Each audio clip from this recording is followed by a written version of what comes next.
In the underworld of New York, silence is usually a weapon.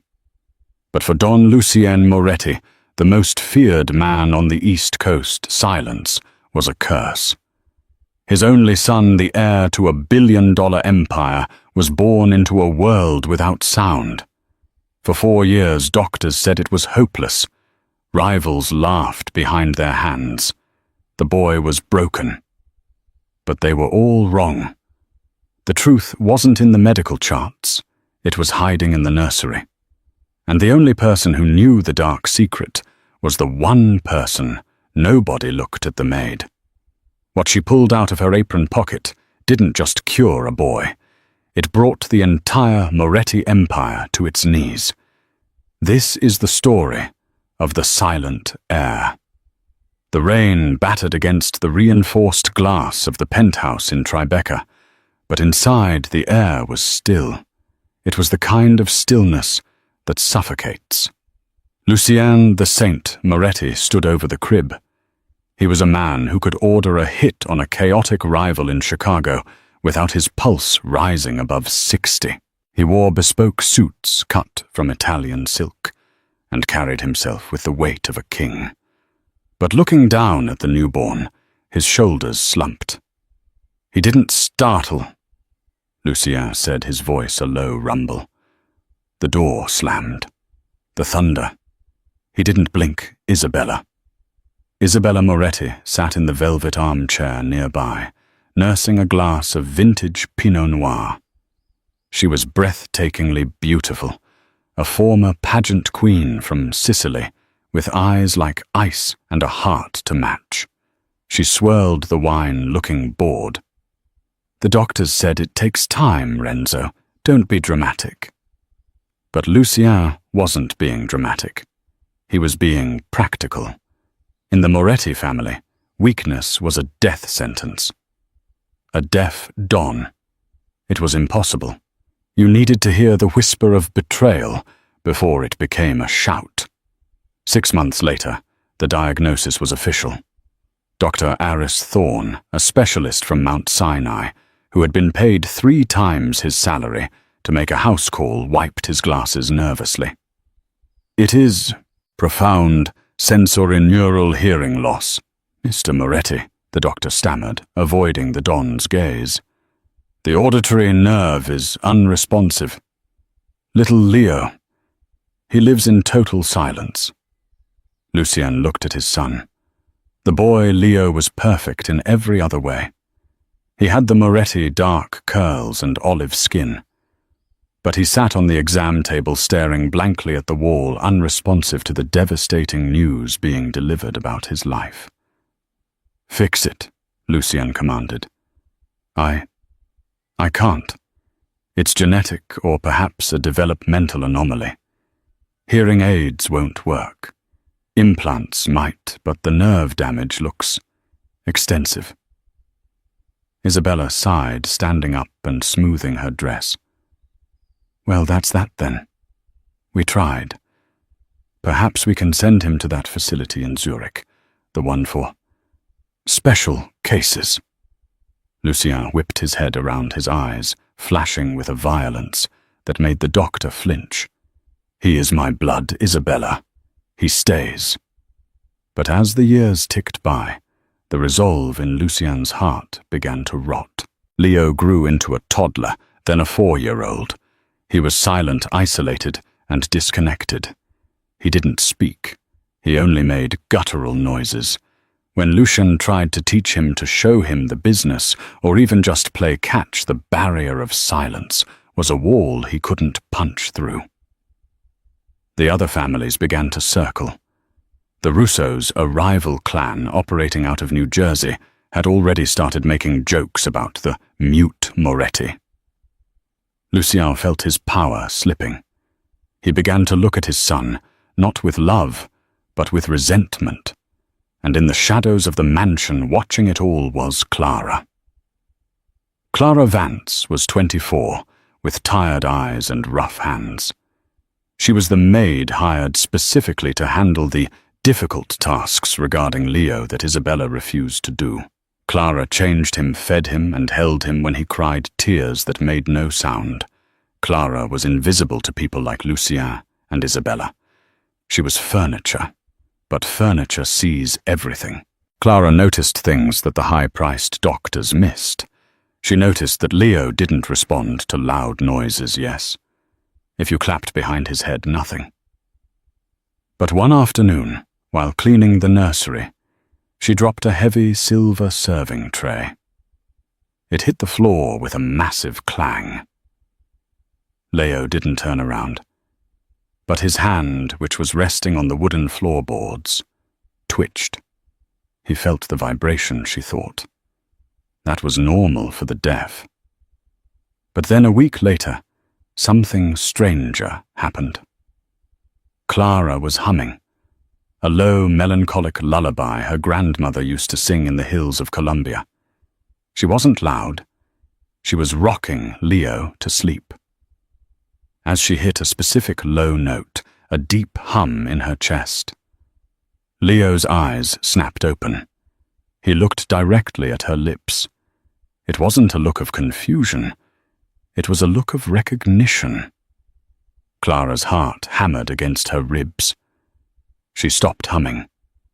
Leo reached up his tiny hand, grasping her throat, waiting for the vibration to return. He isn't broken. Clara realized a chill running down her spine. He's blocked. She began to pay closer attention to Isabella. The lady of the house was rarely affectionate, but she was obsessive about Leo's medicine. Every night, Isabella insisted on administering the vitamin drops herself. For his bones, she claimed. One evening, deep in the winter of 2019, Clara was polishing the silverware in the dining room adjacent to the main hall. The heavy oak doors were slightly ajar. She heard Lucien and Isabella arguing. "He's for Isabella 4. Lucien's voice was ragged, probably from whiskey. "He can't run this family. He can't even order a coffee. The Russos are moving on the docks next week. I need an heir who can lead, not a liability." "I told you years ago." Isabella's voice was sharp, cutting. "He is a lost cause. Send him away, Lucien. Get a mistress. Have another son. I won't stop you. Just get that broken thing out of my house." "He leaves tomorrow," Lucien said, his voice breaking. "I've made the arrangements with the Institute in Switzerland. The jet leaves at 8:00 a.m. Clara dropped a spoon. It clattered onto the table. She froze. Switzerland. That was a dumping ground for the unwanted children of the elite. Leo would be drugged, sedated, and forgotten until he died. Clara looked at the grand staircase. She thought of Leo's small hand on her throat, feeling for the song. She was a maid. She had zero power. She had no money. If she spoke up, she could be killed. Lucien Moretti buried people in the foundations of skyscrapers for looking at him wrong. But she couldn't let the boy go. She needed proof, and she had one night to get it. The clock struck 2:00 a.m. The Moretti penthouse was a tomb of marble and shadows. Outside, the wind howled through the canyons of Manhattan. Clara crept down the hallway. She wore her nightgown, her feet bare, so she wouldn't make a sound on the hardwood. Her destination was the master suite, specifically Isabella's private vanity room. She knew Isabella kept the vitamins in a locked velvet box, but Clara also knew that Isabella was careless when she drank. And tonight, celebrating the decision to exile her son Isabella, had finished 2 bottles of wine. Clara pushed the door open. The room smelled of expensive perfume and stale alcohol. Her heart was beating so hard, she felt dizzy. If Lucien woke up, if the guards saw her, she moved to the vanity. The drawer was slightly open. Inside, amidst diamond necklaces and pearls, was the small blue vial. Clara grabbed it. She held it up to the moonlight. The label was peeled off, but there was a faint chemical smell, acrid metallic. This wasn't a vitamin. She wrapped it in a tissue and shoved it into her pocket. But that wasn't enough. A vial proved nothing. They would say she planted it. She needed something undeniable. She remembered the baby monitor. Isabella had a habit of talking on the phone in the nursery when she thought Leo was asleep or too deaf to understand. Clara had bought a cheap voice-activated recorder weeks ago, hiding it inside Leo's stuffed bear, Mr. Paws. She had been too afraid to check it, terrified of what she might hear. She ran to the nursery. Leo was asleep, his breathing soft. She grabbed the bear, ripped the seam open, and pulled out the small black device. She plugged her earbuds in and pressed play. Static. Then footsteps. Then Isabella's voice. Yes, he's leaving tomorrow. Finally. No, the dose is perfect. It paralyzes the auditory nerve temporarily, but if you keep it up, the atrophy mimics permanent damage. Dr. Thorne is an idiot. He sees what I pay him to see. Lucian has no idea. The boy isn't his Marco. If he ever heard Leo speak, he'd know. He has your voice. Clara gasped, clapping a hand over her mouth. The room spun. It wasn't just poison. It was treason. The boy wasn't Lucien's son. He was the son of Marco Lucien's brother, who had died in a car accident 3 years ago. A brother Lucien had hated. And Isabella had been poisoning the child to keep him deaf, to keep him from speaking because perhaps the boy had started to talk early, and his voice sounded too much like the dead uncle. Or perhaps she just needed him broken so she could control the empire through a puppet. The door to the nursery creaked open. Clara spun around. It wasn't a guard. It was Lucien.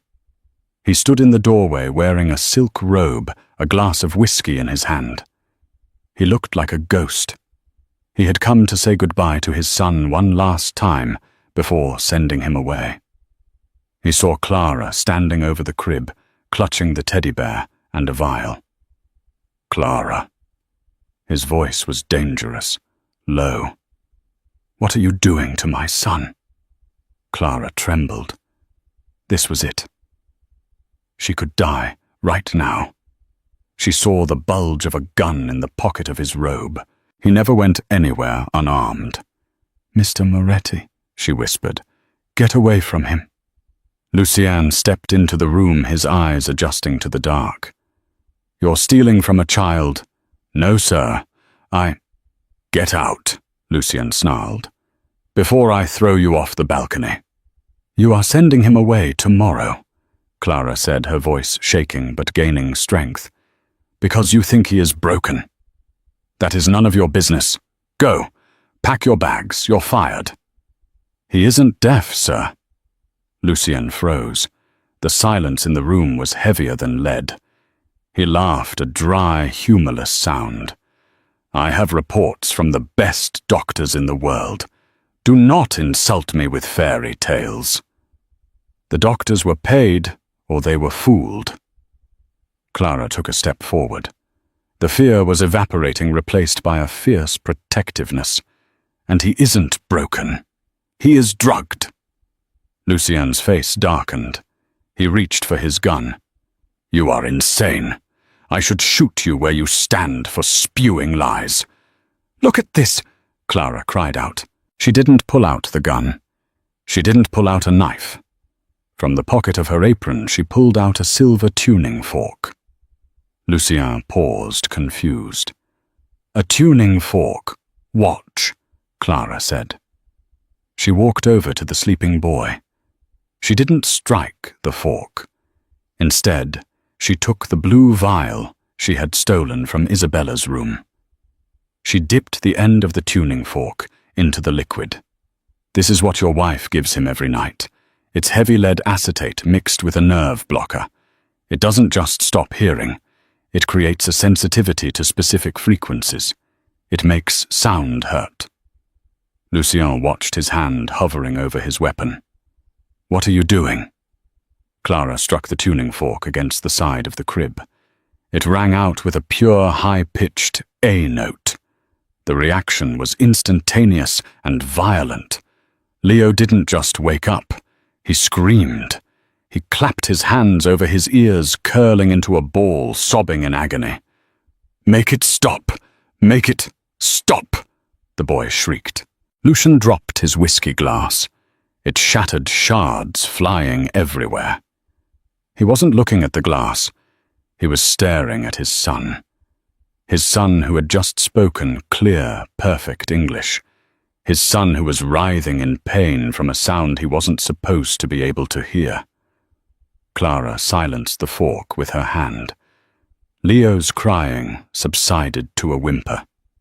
"He can hear, sir." But she has made his ears so sensitive that sound is torture. She keeps him sedated so he doesn't scream. She hid his voice. Lucien fell to his knees beside the crib. He reached out a trembling hand to touch Leo's hair. "Leo," he whispered. Leo flinched away, terrified.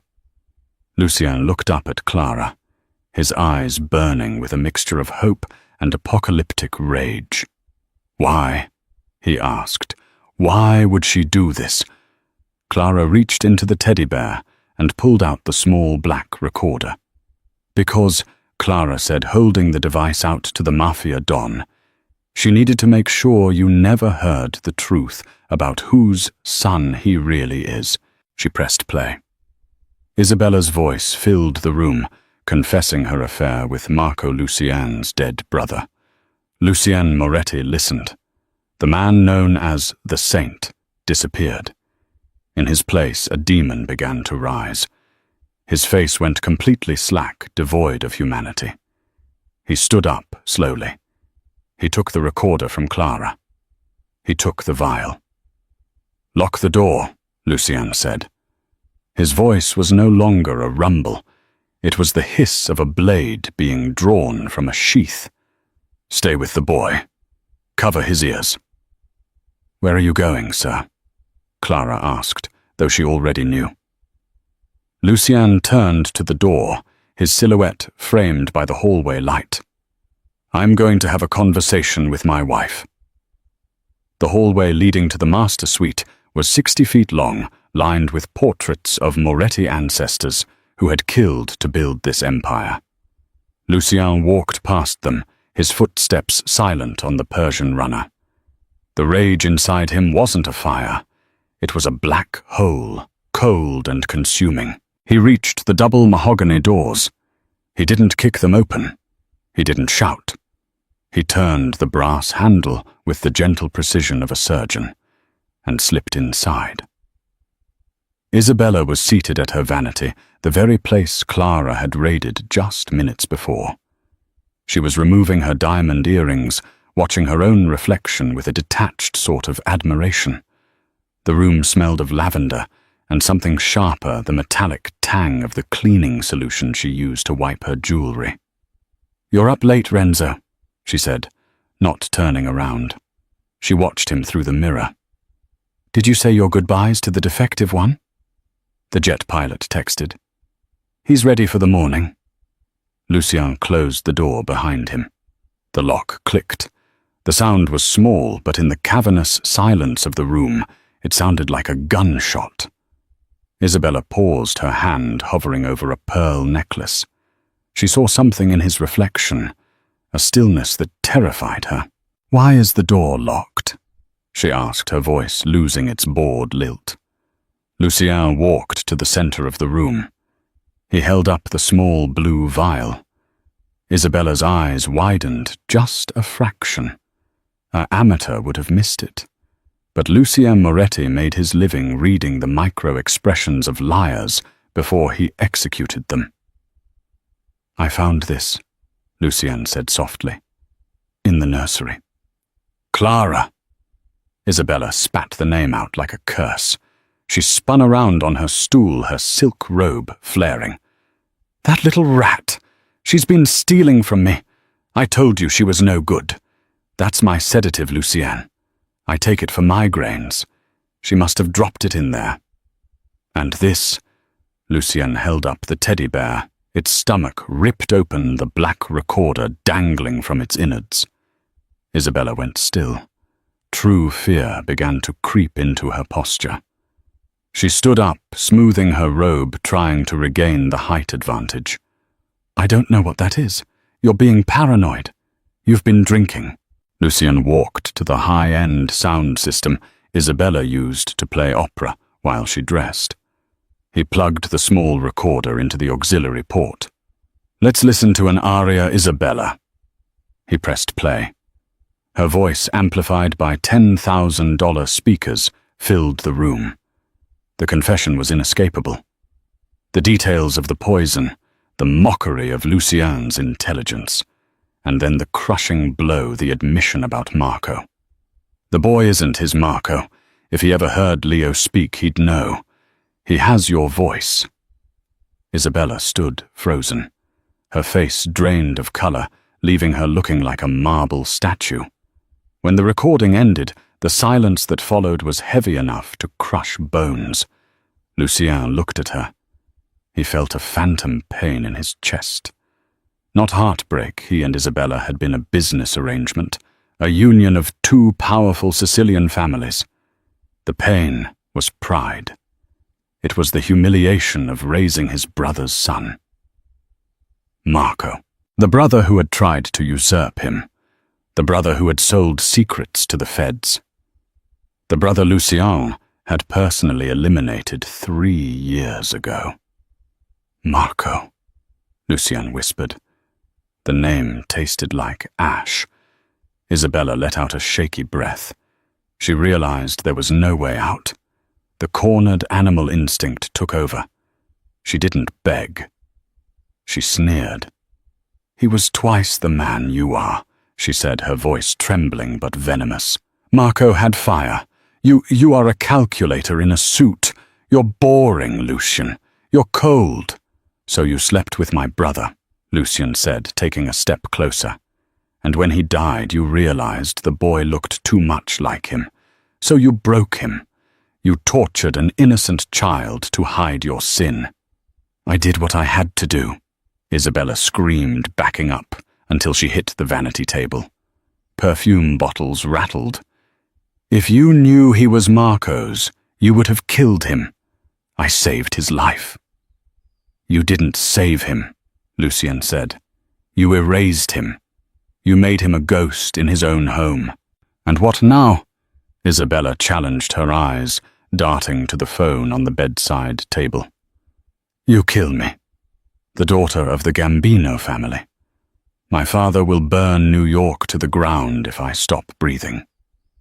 Lucien stopped 3 feet from her. He looked at her throat. He could crush it in seconds. The urge was overwhelming. But Lucien was a strategist. A dead hostage was useless. You think your father will protect you when he hears this tape? Lucien asked.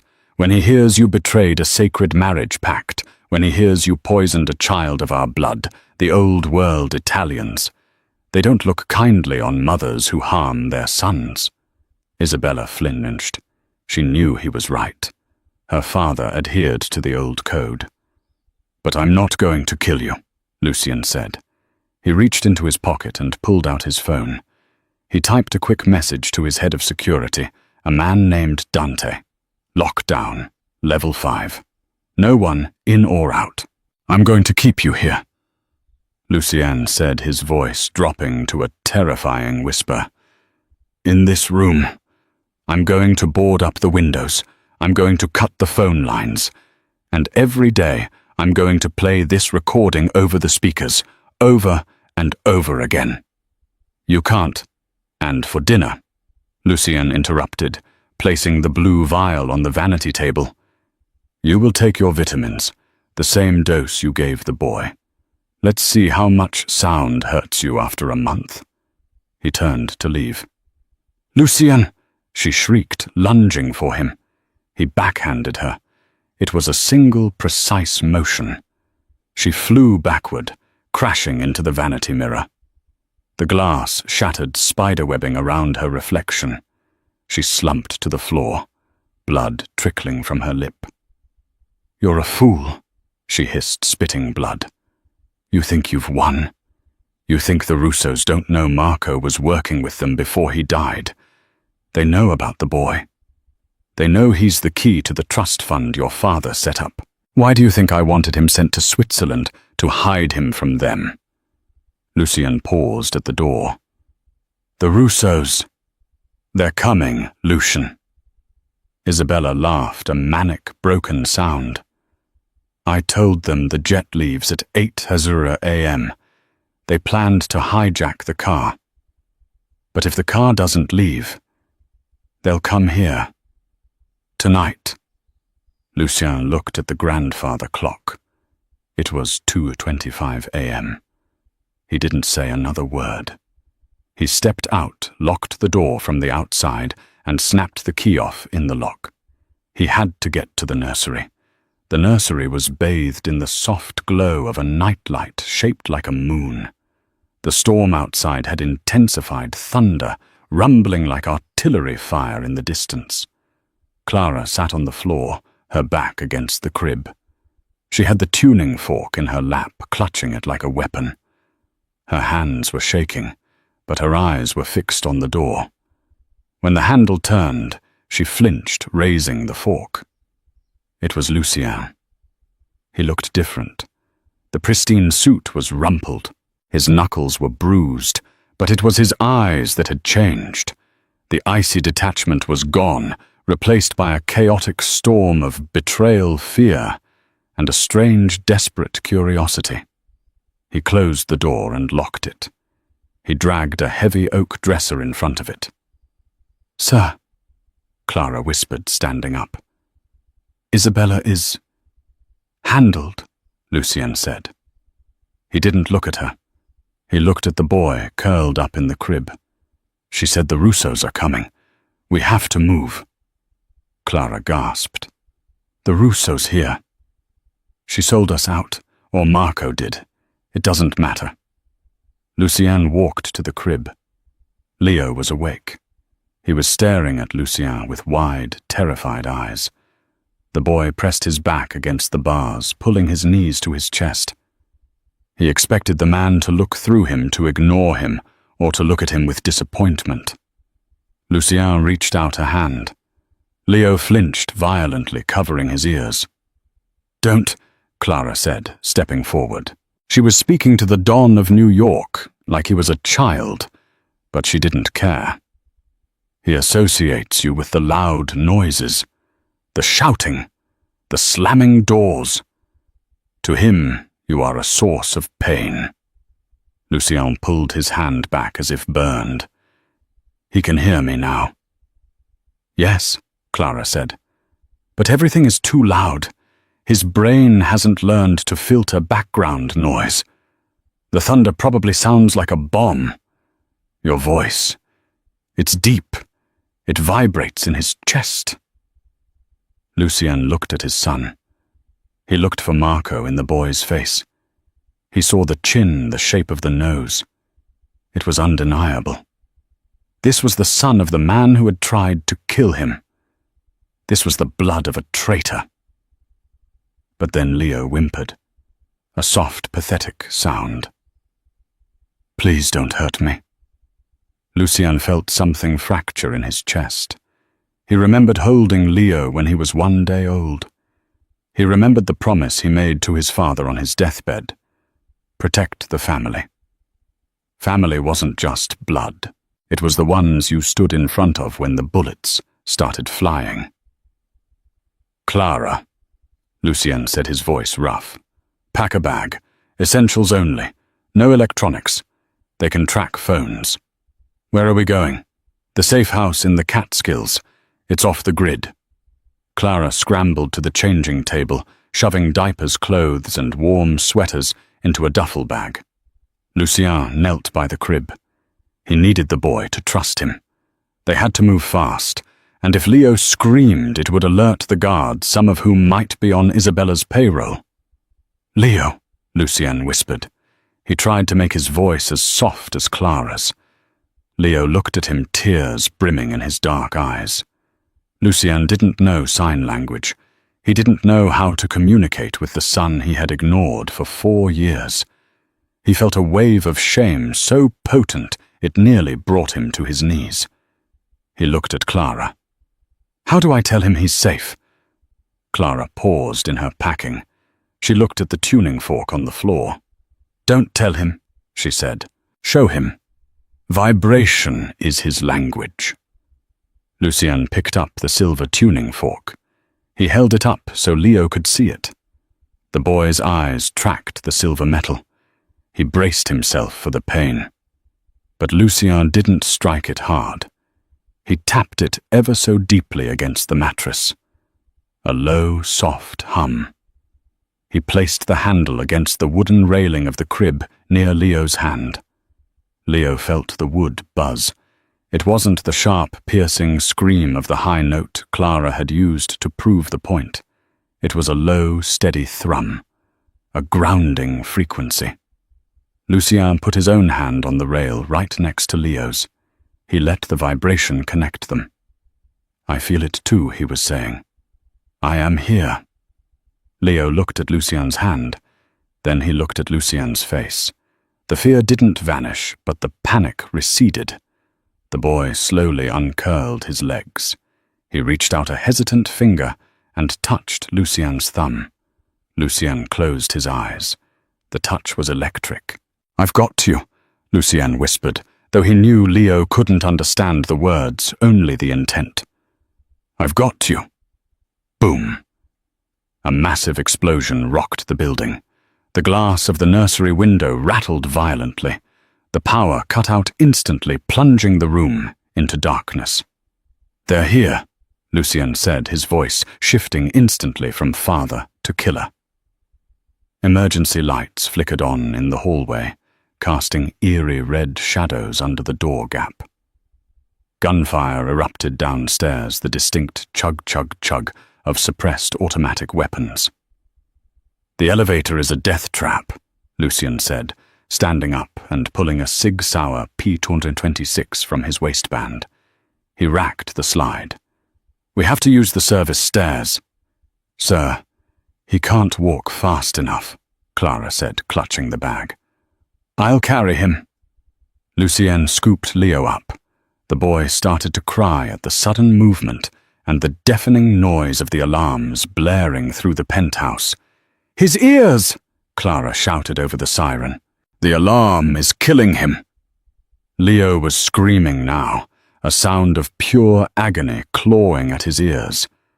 The decibel level of the fire alarm was torture for a normal person.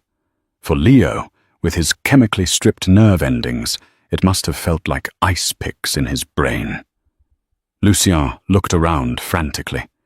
He saw a pair of noise-cancelling headphones hanging on a hook, the ones the landscapers used when blowing leaves on the terrace. He grabbed them and jammed them over Leo's ears.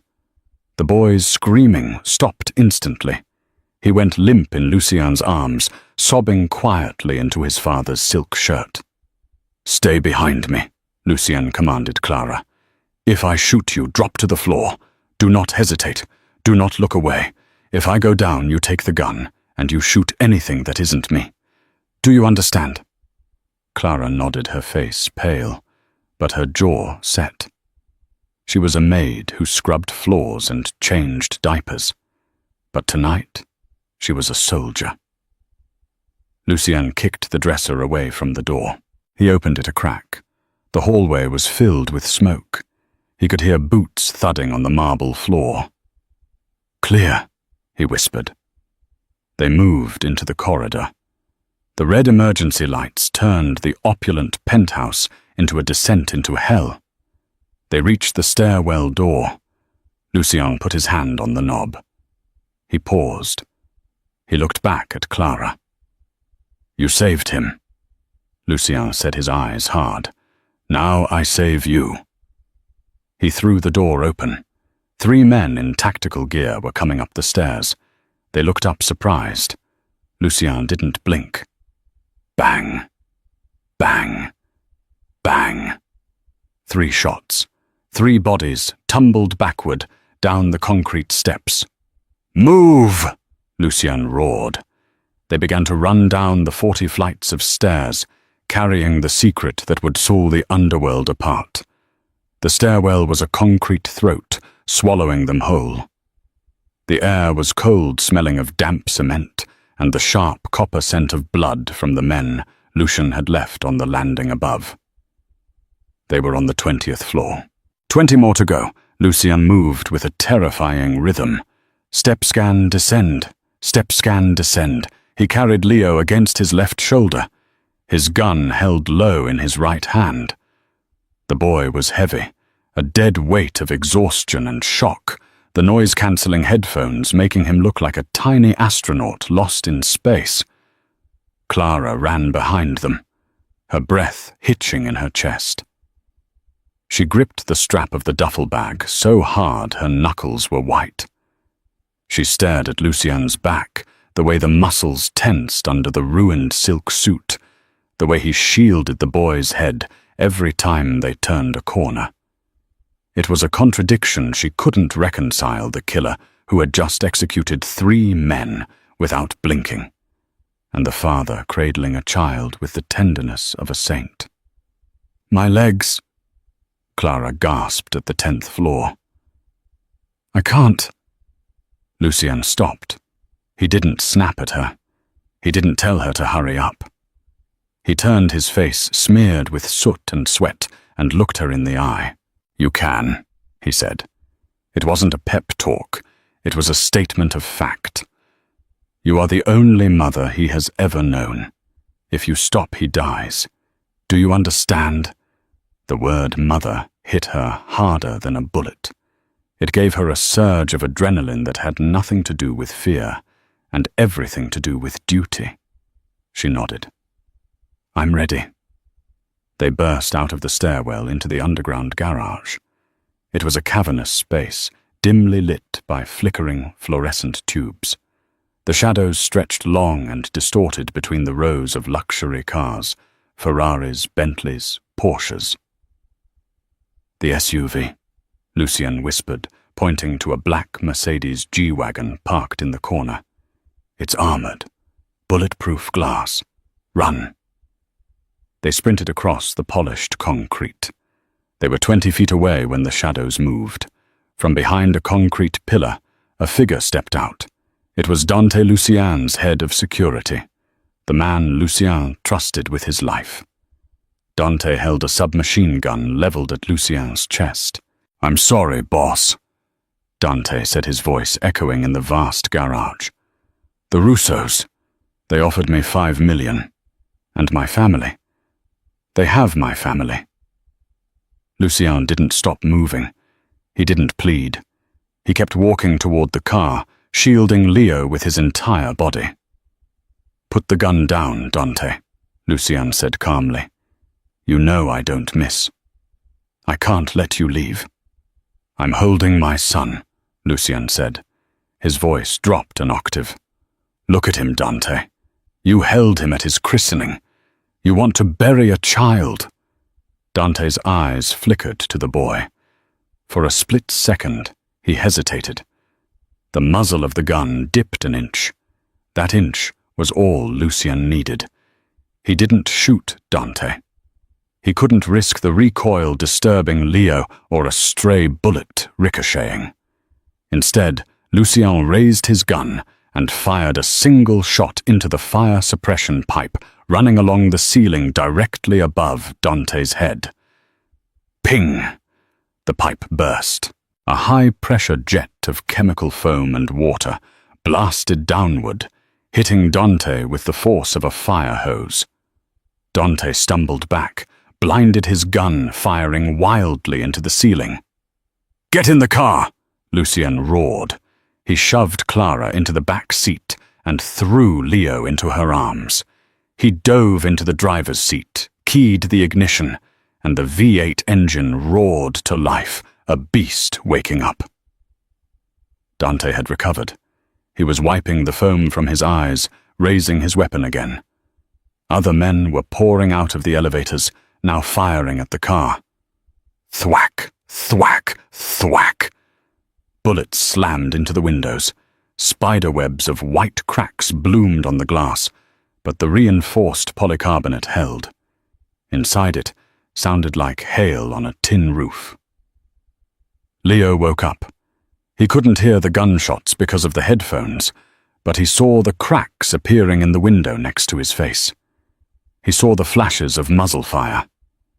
He opened his mouth to scream, but no sound came out, just a silent, gaping terror. Clara grabbed him, pulling his head down into her lap, covering him with her body. It's okay, shh, she prayed, rocking him.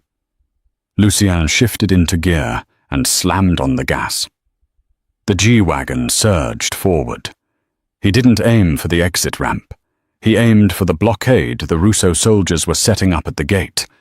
2 black sedans blocked the path. "Hold on," Lucien shouted. He didn't brake. He accelerated. The armored SUV smashed into the side of the sedan with a sickening crunch of metal. The force knocked the lighter car aside like a toy. Airbags deployed in the sedan. The G-Wagon shuddered. The heavy steel bumper crumpled, but the engine kept roaring. They burst out of the garage and onto the rainy streets of Tribeca. Lucien drove like a man possessed. He ran red lights, swerving through the late-night traffic, heading north toward the West Side Highway. He checked the rearview mirror every 3 seconds. "Are we being followed?" Clara asked, her voice trembling. She was stroking Leo's hair, her hands shaking uncontrollably. "Not yet," Lucien said. His eyes were scanning the road, looking for traps. "But they have eyes everywhere. We need to get out of the city before they close the bridges." The car grew quiet as they hit the highway. The rain lashed against the windshield, blurring the lights of the New York skyline into streaks of gold and blood red. Lucien looked in the rearview mirror, not at the road, but at the back seat. Leo was sitting up now. He had taken the headphones off. He was pressing his small hand against the window, feeling the vibration of the car's engine, the hum of the tires on the asphalt. He looked at the city passing by, a world he had been locked away from. Then Leo looked at Lucien's reflection in the mirror. For the first time in 4 years, the look wasn't fear. It was curiosity. Lucien caught his son's eye. He wanted to say something to apologize for the years of neglect, for the fact that he was the reason men were shooting at them. But he knew Leo wouldn't understand the words. So Lucien did the only thing he could. He tapped his fingers on the steering wheel in a steady, rhythmic beat. Tap, tap, tap, tap, tap. Leo watched. Slowly, hesitantly, the boy mimicked the rhythm on his own knee. Tap, tap, tap, tap, tap. A communication, a frequency shared only by them.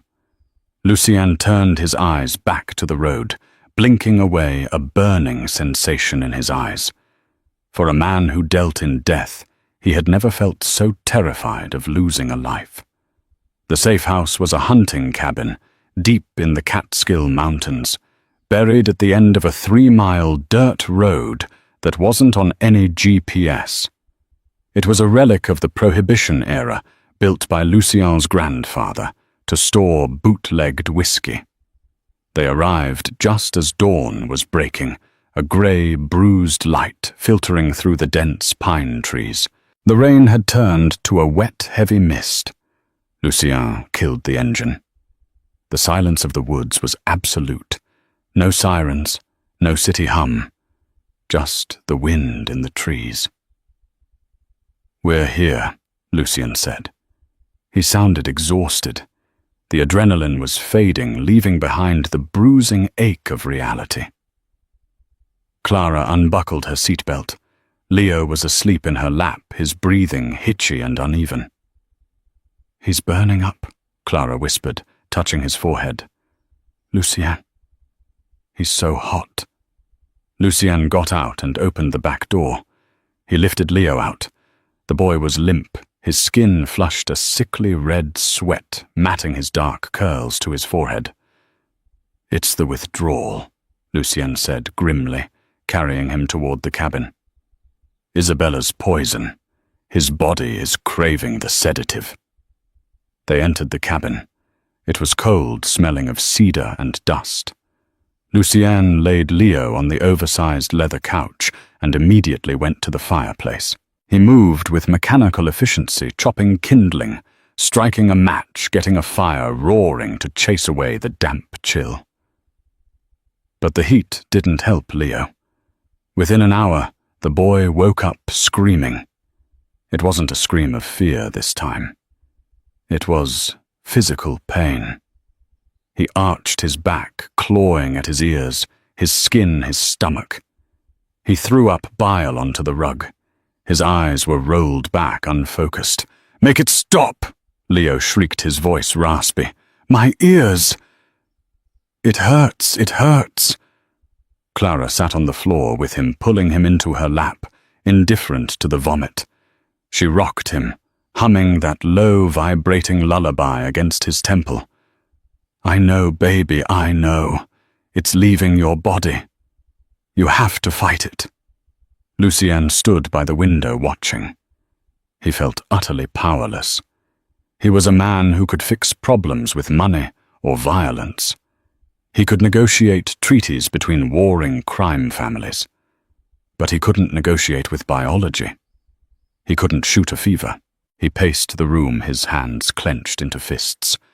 "Is there anything we can give him? Aspirin? Whiskey?" "No," Clara said sharply, not looking up. "His liver is probably compromised from years of that chemical. We have to let him sweat it out. We just need water and cold compresses." For the next 12 hours, the cabin became a torture chamber. Leo hallucinated. He cried out for his mother, the woman who had poisoned him. He cried out for shadows that weren't there. Lucien spent the time securing the perimeter. He checked the window's loaded spare magazines for his gun and set up tripwires in the woods using fishing line and bells he found in a tackle box. It was busy work. It was the only way to keep himself from going insane, listening to his son's agony.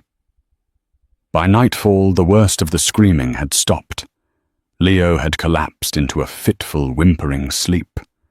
Clara was slumped against the couch, exhausted, her apron stained and wrinkled. Her hair had escaped her bun, framing her face in wild strands.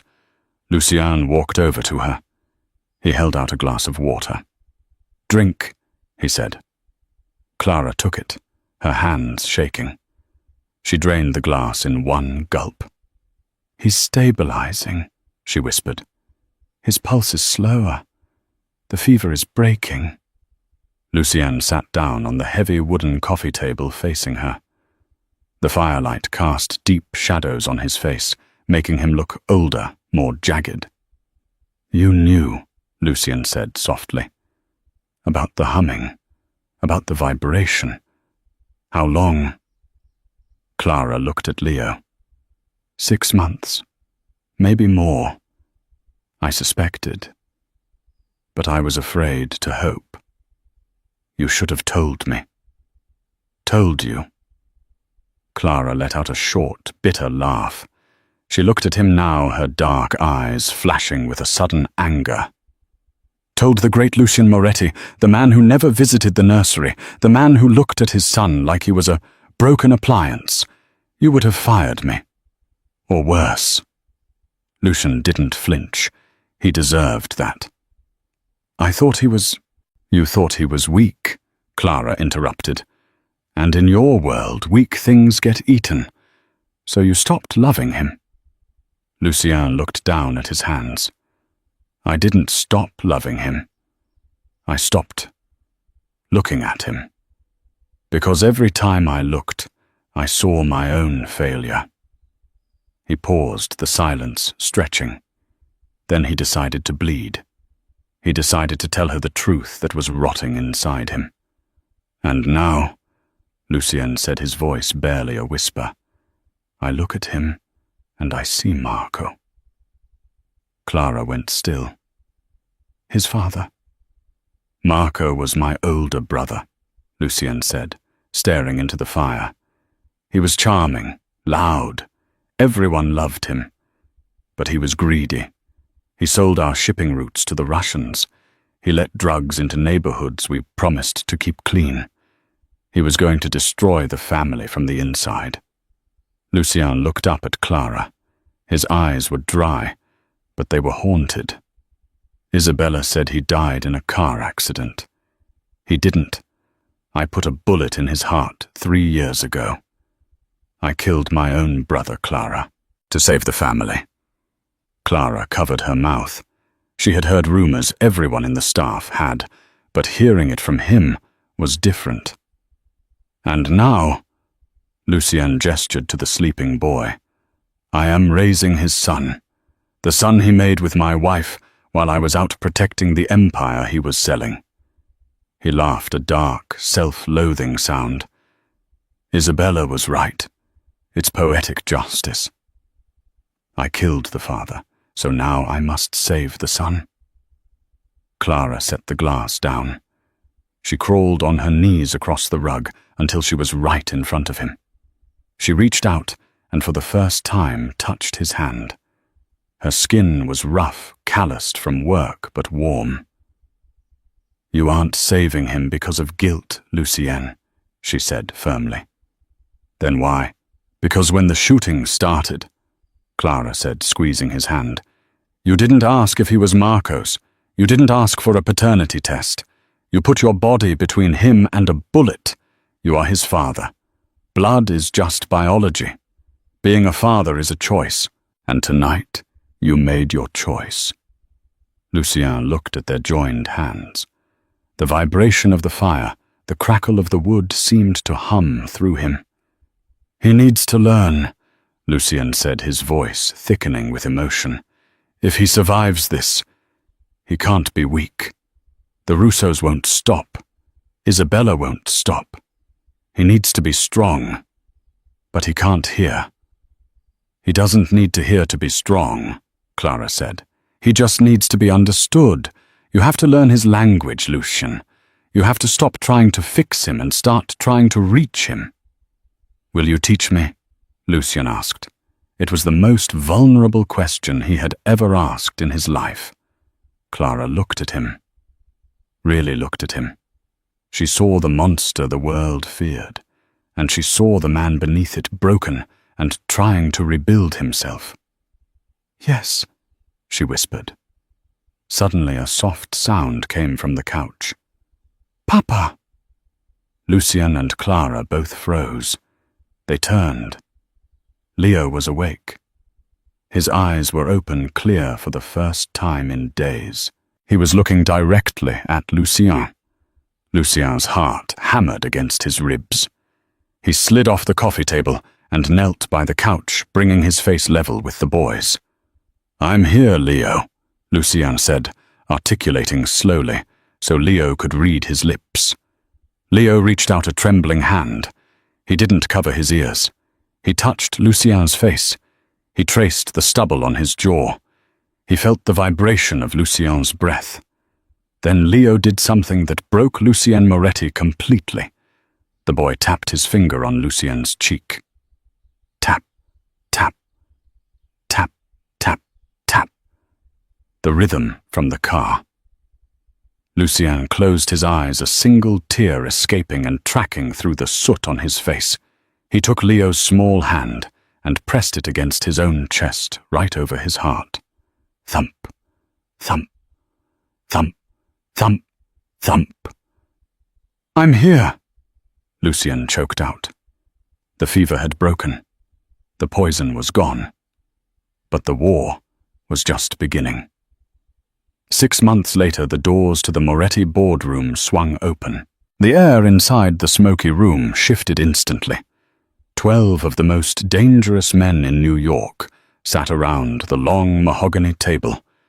They had been whispering, unsure of the future. The war with the Russos had been bloody swift and decisive.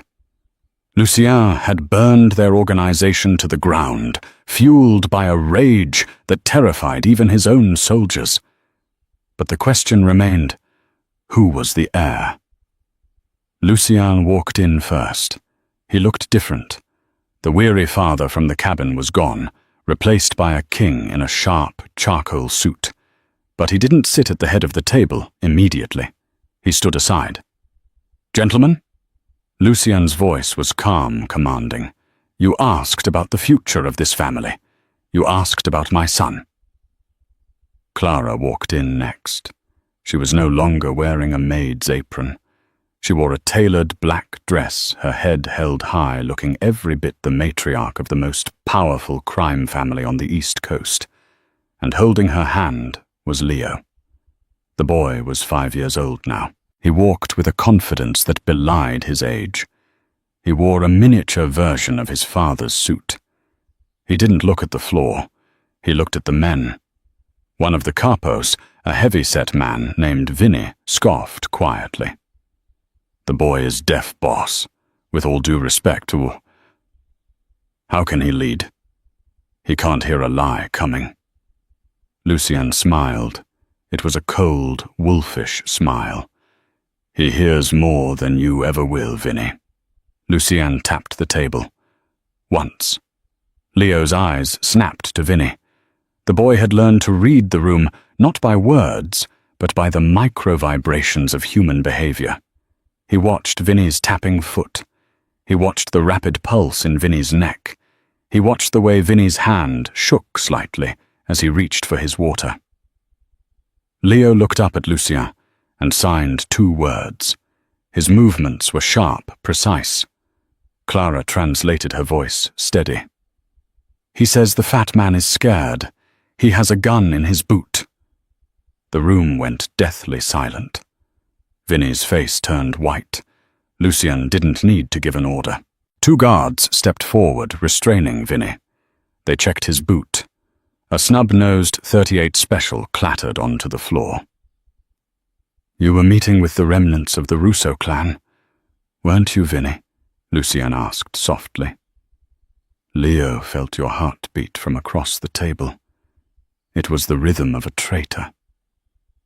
As the guards dragged the screaming man away, Lucien picked up Leo and sat him on the head of the table.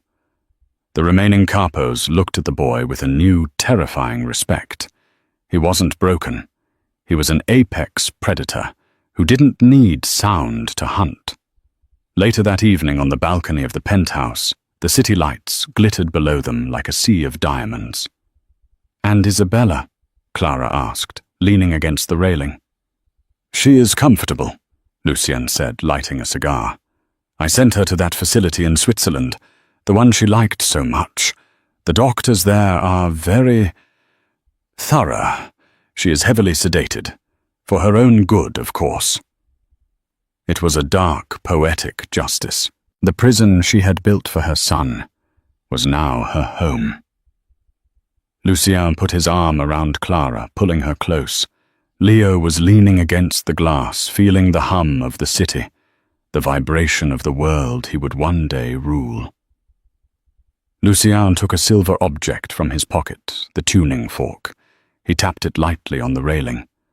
A pure, clean note rang out, lost to the wind, but felt by the 3 of them. They didn't need words. In the silence they had found everything. And that is the story of Lucien Clara and the silent heir. It's a reminder that sometimes the things we think are weaknesses are actually our greatest strengths. Isabella saw a broken boy. Clara saw a gift. Lucien saw a burden. But he learned to see a son. In a world full of noise, lies, and betrayal, the Moretti family found that the only truth worth fighting for was the one they could feel. Leo Moretti didn't just survive the silence, he mastered it. And he proved that you don't need to hear to be listened to. Wow, what a journey. I have to ask you guys, what would you have done if you were Clara? Would you have risked your life to confront a mafia don, or would you have stayed silent to protect yourself? Let me know in the comments below. I really want to read your take on her choice. If this story kept you on the edge of your seat, please hit that like button. It really helps the channel grow and lets me know you want more stories like this. And if you haven't already, smash that subscribe button and turn on the notification bell so you never miss a new episode. We have a crazy thriller coming up next week about a billionaire who faked his own death, and trust me, you don't want to miss it. Thanks for listening, and I'll see you in the next story. Stay safe.